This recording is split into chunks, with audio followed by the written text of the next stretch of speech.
Hey, where are you right now? Where am I? I'm on vacation with our daughter. Thought I told you last weekend. Oh, that's right. Then can you put Naya on the phone for me then? She fell asleep about 10 minutes ago. I can't do that. Maybe you should have called me a little bit earlier. Okay then. I understand. Have fun on your trip. My name is Samantha, and I'm a 30-year-old part-time housewife. I live with my husband, Arthur, and my daughter, Nia. I met my husband through my dad. There is someone I want to introduce you to. And the man whom he introduced me to was Arthur, who eventually became my husband. My father loves me very much, and he said he wouldn't let me marry anyone else unless the guy was one he'd introduced me to. That was often an inconvenience to me, and there were times he and I had big arguments about how our opinions differed about the subject of marriage. I wanted to find a man and be the judge of whether or not he was the right one for me, and he wanted to keep me in safe and trustworthy hands, which he himself knew. Because of my views, I'd always turned down everyone he'd ever introduced me to. But Arthur was my type, unlike any other, and we had lots of things to talk about. As a result, it didn't take very long before we started dating. It was a smooth transition from lovebirds to newlyweds, and our relationship was the closest you could get to perfection. My dad was very happy, and soon thereafter, we were blessed with a baby. The pregnancy went on without any problems, thankfully, and I gave birth to a beautiful baby girl, whom we named Nia. As a family, we were absolutely drenched in love. And as soon as Nia started going to preschool, I went back to my job. Ever since I was a little girl, I always dreamed of working for a cosmetics company. That's why I loved my job so much. I found it very rewarding, and I wanted to keep doing it for the rest of my life. That's why I wanted to go back to work as soon as my child started preschool. My husband was very supportive and always did what he could to help out, until then. But at around the same time that I went back to work, whether it was because his job suddenly made him very busy, it's unclear, but his time at home decreased drastically, and we had very little family time together. Even though I was busy often, I was almost always able to head home at a fixed time. That's why I could pick up my daughter, take her home, and stay with her until he came home for dinner and time together before her bed. But my husband started coming home more often at a time when my daughter wasn't awake. He claimed it was because of overtime hours, and not only did he come home late more often, he started working on holidays more and more frequently. And one thing that stood above all else was the fact whenever he had work on days off, the smell of a woman's perfume was pretty much his inseparable companion. I only got more and more sure that Arthur must be having an affair. We weren't having any conjugal relations whatsoever anymore, which only made my suspicions all the more convincing. I was darn near completely certain by this point, but I didn't have the courage to speak out about this, because I had a daughter to take care of. I also didn't have the courage to get a divorce. I didn't want her to be lonely and miss her father. Just spending time less with her daddy made Nia very lonely already. Thinking about how she would be if her daddy was removed completely from her life was not a pleasant thing to think about. I couldn't take her father away from her. Just the other night, before bed, "Daddy's not like that, darling. He loves you so much, and he's working so hard to make you very happy." But I don't get to see Daddy. "Maybe next time. I'll ask him if he can get off on his day off. I'm sure he'd love to come with us." Okay, Mommy. Well then, how about we get excited for a little trip together and be a good girl and get some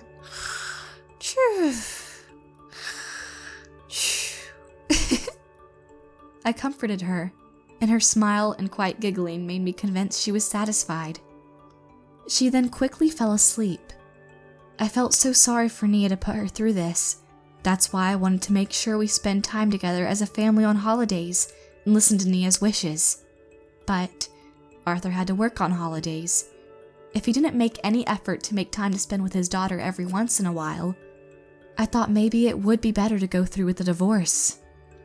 I had been thinking about it for a long time, when I suddenly got an order to go on a business trip. It was during busy season at my company, and there were so many things to do that any other option was just impossible. I simply had to go on a business trip. I wish I could ask my parents for help, or my parent-in-laws, but they all were a little ways away from my home, so it was difficult to arrange for them to take care of Nia. I concluded I had to rely on my husband, and so I decided to ask him for help. Damn, that's tough. I'm sorry, honey, but do you think you could take care of Nia over the holidays? I haven't been able to make time for her lately, it's true, and it's a long holiday weekend. I think I'll take Nia on a trip. I know I've made her feel lonely these days. I should make it up to her. Wait, are you sure? Think you can handle an entire trip alone together with her? Up until then, Arthur had never really been involved in childcare, and that's why I wondered if it would be alright for the two of them to suddenly go on a trip somewhere together. But the fact he was thinking about taking time with my daughter reassured me and made me happy. I know that if she could spend some time with me, her own daddy, maybe she'd be a lot happier. And also a trip together with my daughter had always been a dream of mine. You know, I know we'd love it. She would love that very much. Thank you, honey. You take a little break from parenting too, Sam. You go on ahead, stretch your wings a bit, and have fun on your business trip. Thanks, I will. I was so relieved and so overjoyed to know that Arthur was thinking about us as a family. When I told Nia about the little trip her daddy was planning for her, she was so happy. It was the most precious moment I'd experienced in a while. I'm going on a trip together with Daddy? Yay! I wanna go. Mommy can't go with you because of her work this time, but you can have them all to yourself, sweetheart. I'm so happy. I was gonna bring my best friend, Brian the bear. The amount of happiness she displayed in those moments were simply incredible. As a mother, it filled my heart with such emotion, too. Her best friend, Brian the bear, is the stuffed bear her daddy had given her for her 4th birthday. Nia had always treasured it with her life. I genuinely thought Arthur was cheating on me up until then, but seeing how much we mean to him and how he was thinking about us, a huge sense of relief and joy washed over me again. I guess he was really just busy with work, and I was completely wrong. I ought to tell you how pleased I was with myself for never bringing the subject up. Then came the day I was to leave for my business trip. My husband and daughter sent me off with smiles on their faces, rather than have them stay alone at home all weekend. Leaving them to go on their trip to refresh themselves allowed me to go on my business trip without worrying about anything at all. And that evening, after work, I received a call on my phone. I looked at the caller, and the number was that of our telephone at home. I thought it was strange because they were supposed to be on their trip.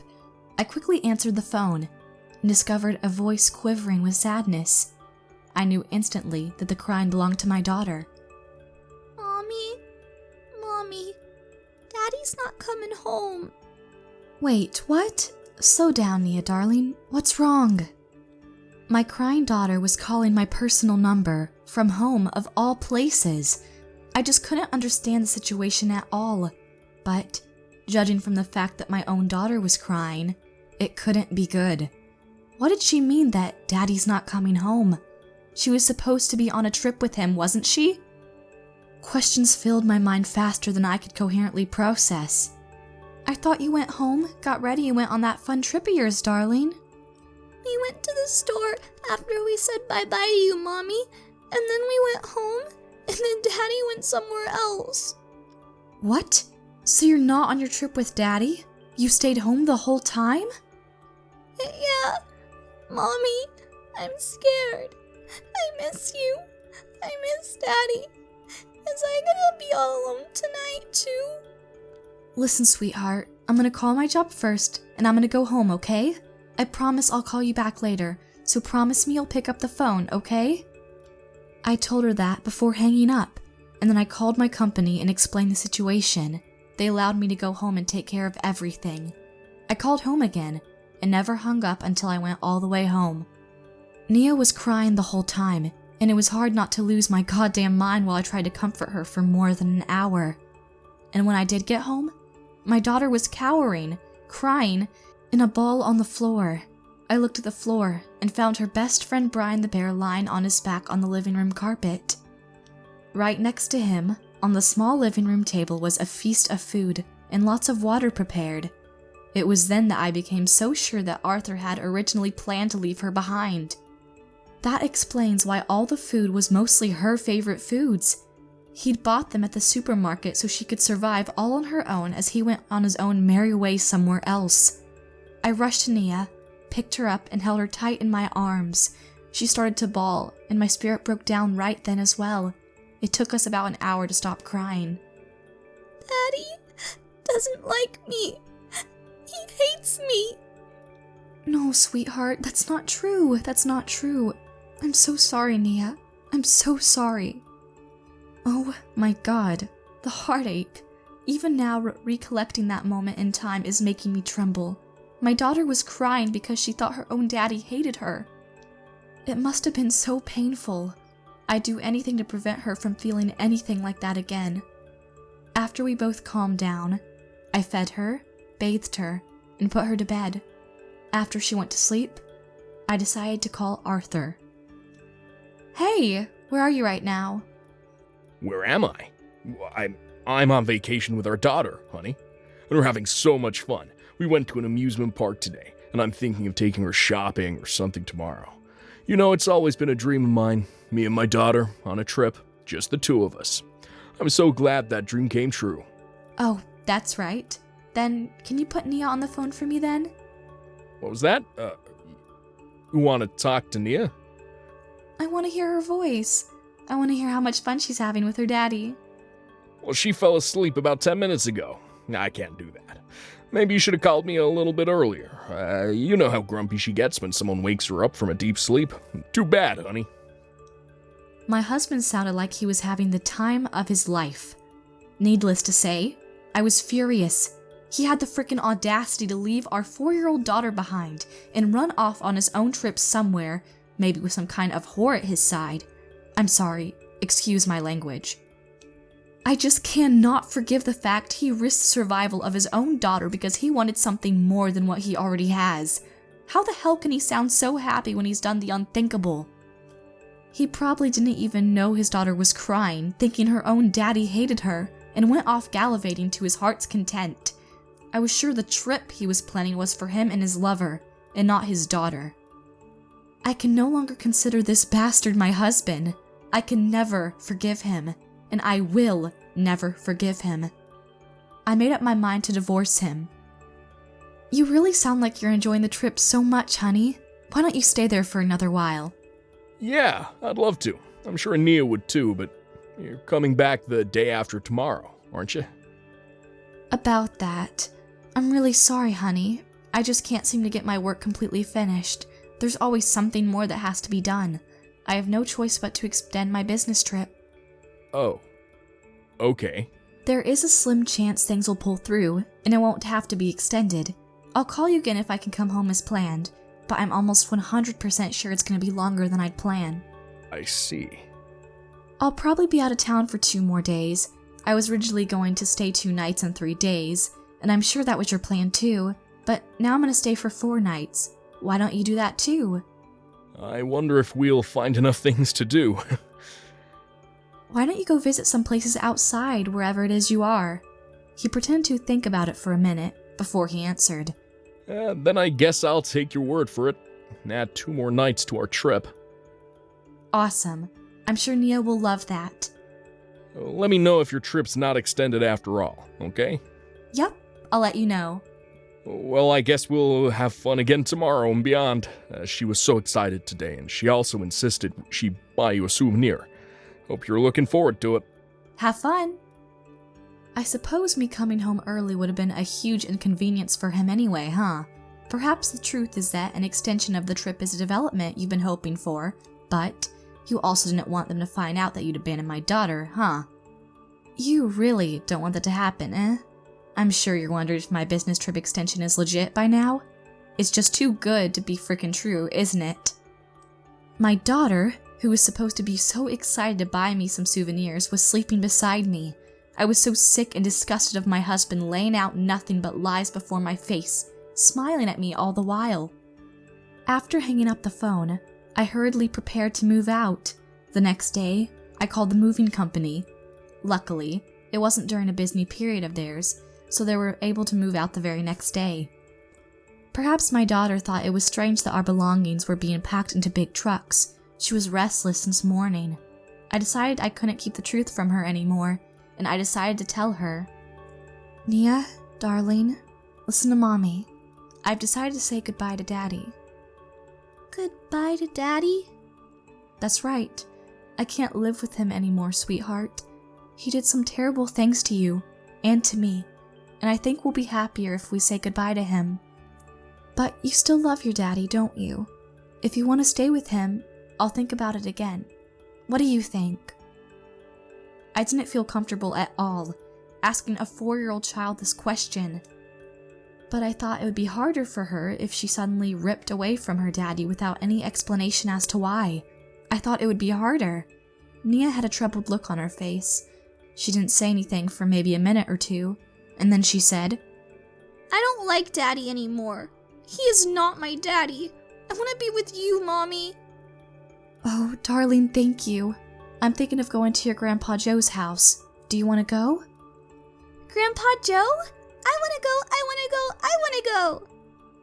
Nia had decided to go back home with me. She loved her daddy so much, and I supposed it must have been a shock to her when she said she didn't want to be with him anymore.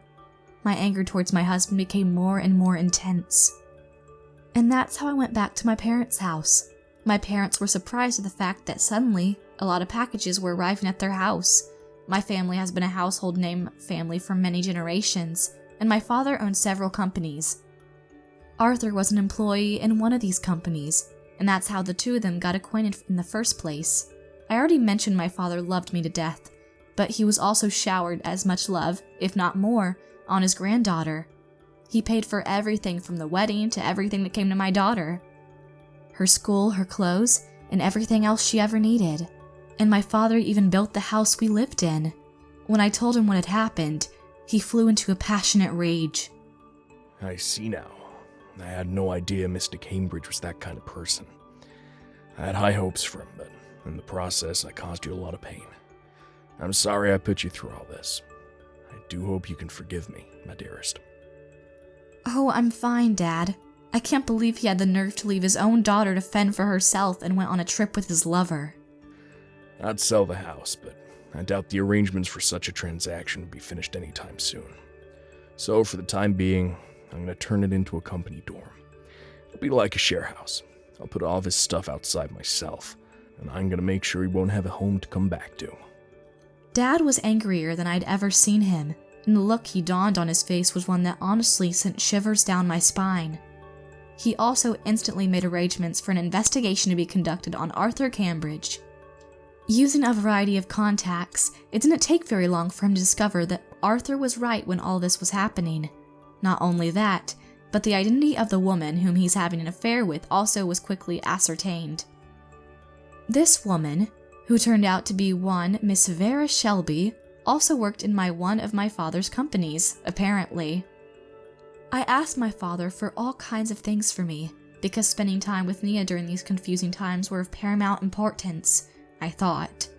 Once I went back to my parents' house, I had no choice but to quit my job. Of course, I felt bad about quitting so suddenly, so my superiors and I came to an agreement that I would gradually leave over the course of a couple weeks. During that time, because my mother has always been a housewife, I asked her to take care of Nia for a while. And then when my husband finally came home from his trip, he called me, and this is how the conversation went. Hey, what the hell is this all about? My house is now a company dormitory. I go inside the house and I found people I didn't know who were living here. My belongings were nowhere to be seen. What the hell's going on here? Ah, so you're finally home, eh? I hope your trip with your little lover went well. I hope you had a good time. My little lover? What are you talking about? I had Dad stop by the house to move your stuff out. Every single one of your belongings has been sent to the girl whom you're having an affair with. What the hell are you on about? Me? An affair? That's preposterous. You really think you can just turn the other cheek and hope we won't find out? How can you work for my father's company and have the moxie to cheat on the president's daughter with another woman from the same department of the same company? You're out of your mind. Hey, I don't see Nia anywhere. Is she with you? Wait, what's this? You're confessing to the alleged act of leaving your own daughter home alone to fend for herself? Brilliant, Mr. Cambridge. And to answer your question, yes, she's with me. You don't have to worry about her anymore, ever. Oh, and by the way, what the hell were you thinking? Leaving your daughter all alone with lots of food and water? You knew? What you did was absolutely disgusting. I'm divorcing you, and there's nothing you can do to redeem yourself. Hold on. Wait just a minute, please. I wasn't having an affair, honest. I just had to rush off to work. And there he goes again, lying his ass off to me in a way that's so easy to see through. I felt nauseous. You really expect me to believe that load of horse shit? I'm gonna ask you to go through my lawyer for any and all proceedings regarding legal affairs from here on out. I don't want to breathe the same air as you. The very fact I used to makes me want to gag. Honey, wait a minute, please. And Dad's very angry with you. He wants you to come to the president's office tomorrow. I suggest you wear your best suit. I think a promotion's in order. Are you serious? Oh my god, you're so frickin' pathetic. He's gonna fire you, Arthur Cambridge, and he's gonna make sure you never find a decent job again. By this point, I could tell even over the phone that my husband was crying. He has no goddamn right to cry. That belonged to me, who suffered a betrayal from the man I once loved and hoped to be happy with. And to my daughter Nia, who was convinced her own father hated her enough to leave her alone in the house. According to some additional information, Miss Vera Shelby, the woman whom he was cheating on me with, was already married to another man. Her husband found out she was having an affair because of all the packages that were being delivered to his house. I sent the packages with a certificate letter from a detective agency, along with all the evidence obtained from the investigation. And Arthur's phone was apparently ringing non-stop because the woman whom he was having an affair with. I'm sure it's a call to inform him the cat's out of the bag. Honey, please forgive me. I was just lost for a little bit. I love you. You're the only one I've ever loved. Yeah, Keep talking, Casanova. Men who cheat on their girlfriends or wives, they always say they were lost for a little bit, and the only person they ever really loved was you. It's all so damn nauseating, and it's shameful you can say all this so nonchalantly. Mine is true through and through. Give me all the riches and power in the universe. I would never believe the kind of man who would willingly leave his daughter and cheat on his own wife. Please. I can't do this anymore. Just wait until you hear from my lawyer. Goodbye, Mr. Cambridge. I ignored my husband's sobs and hung up the phone. I then proceeded to block all his calls. Dad fired him the very next day. He thought about going home to his parents, but they gave up on him too. That's because Mr. Cambridge Sr., my father-in-law, also runs a small company, and my father supported him with the financial startup he needed for his company. Therefore, my parent-in-laws considered Arthur's betrayal of me was the same as betraying them too, and they were beside themselves with fury. Because my father has a big influence on the business industry for the whole state, he made it impossible for Arthur to find another full-time job, just as I told him rightfully. What's more, the situation was apparently so desperate that Arthur had no other choice but to start living in a low-quality accommodation unit for public laborers. My ex-husband's now in debt due to loans for paying alimony to me and to Mr. Shelby. The income he gets from the public services he does are all used to pay off his debts. My father said with a smile that even if the debt was paid off in full, he was going to keep him in the accommodation unit. I frankly got a little scared about how merciless he could be to someone if they really piss him off. Vera was fired from her jobs alongside Arthur, and her husband filed for divorce as well. Later on, she was ordered to pay me and her ex-husband a large amount of alimony too. She tried to turn to Arthur for help, but because he was pretty much now a public laborer, she couldn't rely on him at all. When my father found out about how she tried to seek help from him, he offered them time together in the same accommodation unit. They still wanted to be with each other. even if it meant leaving my little darling granddaughter behind. I'm sure they'll be happy together now. I was even more terrified when I saw my father laughing at someone's misery. I mean, sure, they deserved what they got, but I never dreamed of finding amusing relief in their misfortune. My father really must have been devastated by how his girls were hurt in this whole situation, but make no mistake, I also felt refreshed. I'll let them both stay in the accommodation unit for the rest of their lives, just the two of them, somewhat happily. Since then, we've been living happily at my parents' house. Now to take care of Nia, who is in shock after everything that had happened, I'm now fully jobless, so I can be with her and do everything I can for her to recover mentally. After things calm down a bit, I'm thinking of going to work for my father's company. I know this experience has been traumatic for Nia, but from now on, I'm going to do everything in my power to help her forget the trauma and live the happy life she deserves. And with her Grandma Gwen and her Grandpa Joe around to help me out, I'd say we're in good hands. And my biggest wish now is to see my loving daughter grow into a strong, beautiful, wonderful young lady. Wish us luck, everyone.